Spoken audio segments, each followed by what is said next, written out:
I guess I should do a review of this TK Fish fishing cooler bag since I'm ripping it open right now. That's where it's made. Judge as you will. Let's see here. I gotta look and see how long this one is. I can't remember. I can't read what that label says on that bag, but if I referred to my own Amazon order, I'm sure it would tell me it's 40 inches because that's what it measured left to right, is 40 inches. All right, let's look at the zipper on this guy. It looks like it's theoretically supposed to be a waterproofed type zipper, which usually you have to add some wax onto there to make it really waterproof anyway. I know that a lot of the comments, without even reading them, are gonna say, oh, it leaked or whatever, but I looked at the zipper. But I bet you if they look up like the Yeti version, and if they just add the wax to this, I bet you it becomes either waterproof or very close to it. There's not a lot of difference in this whole zipper mechanism here. Usually you take that wax and you wax these teeth, and that's what ends up making it waterproof. I can't remember if it's a special wax or if you can use any wax for that. I have to look that up myself. I'll look that up on the Yeti's website because I'm sure this website, if there is one, is going to be no help at all. Let's see. Does the zipper get stuck there? Or, oh, okay, there's a piece of that vinyl interior that got in the way. Okay, 2 zippers. And everything zips nice and... everything zips nice. So that could be a leak point where those two come together.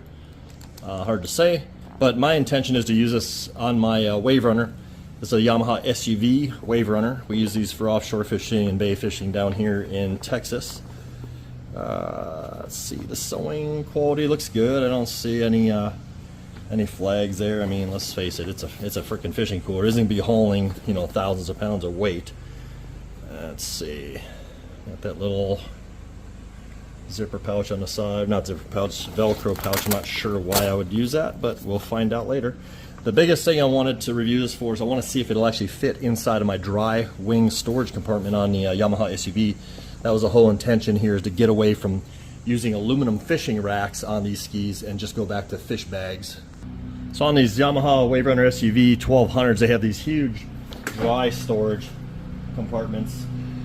Let's see, you can't really see down in there, can you? So this is what we're looking at, and I wanted to see if this fish bag would fit down in there decently. I mean, this thing goes way up in here. It does skinny up here, but it's kind of tall. So I can stick my arm full on into there. We're talking 2.5 foot reach up in there easily, and then some. Let's see here. Let's throw that bag in there. Looks pretty good so far. What I was thinking when I was ordering this is I might want the 3-footer, but we do go fishing for kingfish offshore every now and then. Not the best fish in the world, but it is fish, and they're fun. So I was hoping that this would fit in there nicely. The zipper configuration would be good on this thing, and it fits, I would say, very, very well in the wing compartment here. Allows you a huge access to this zipper when you're out on the water as well. I'd say you got, what, 2/3 of the zipper access without even being, no, a little more than that, 3/4 of the zipper access. So way more than you'll ever need for pulling a fish, putting a fish into your cooler. Just found these inside the cooler itself, so these must be, well, I just guess these are water bags that you would freeze the night before fishing.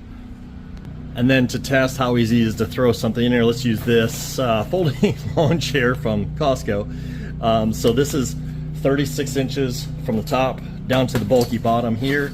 It's 28 inches in diameter wrapped around there. Just measured it out. So we get this extremely fat frickin' fish, I guess is the theory here. And we shove it into our cooler. And of course, a fish is going to be a hell of a lot more flexible than this damn thing is.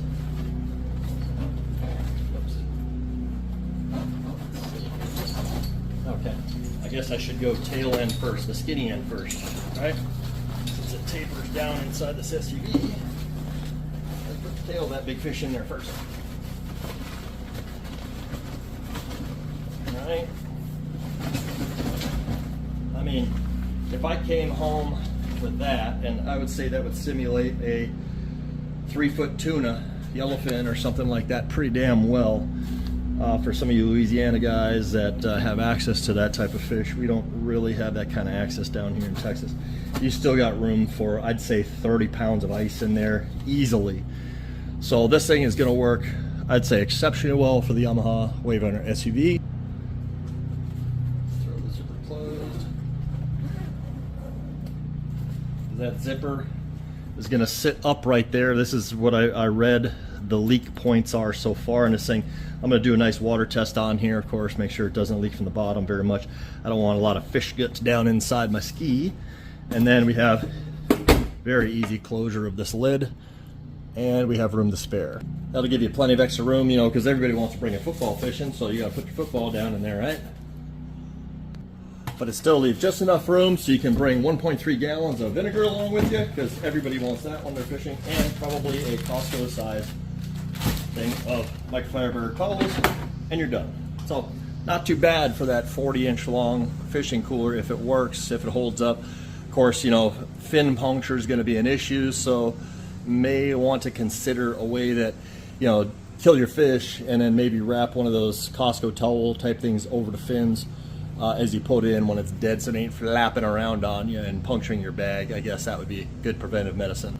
And then because of that puncture issue, which is definitely going to be a real issue, this stuff is, it's decent. It's really not bad, but it's going to get pinholes in there if we're not careful. So before I put this into use, I think what I might do is take denatured alcohol, rubbing alcohol, whatever, and wipe this interior down really well. And I might just run, just take my time and take some Gorilla Tape, some real thick, heavy-duty Gorilla Tape, and just put a coating of that all over this thing on the inside, maybe even 2 coatings. That stuff sticks and stays forever.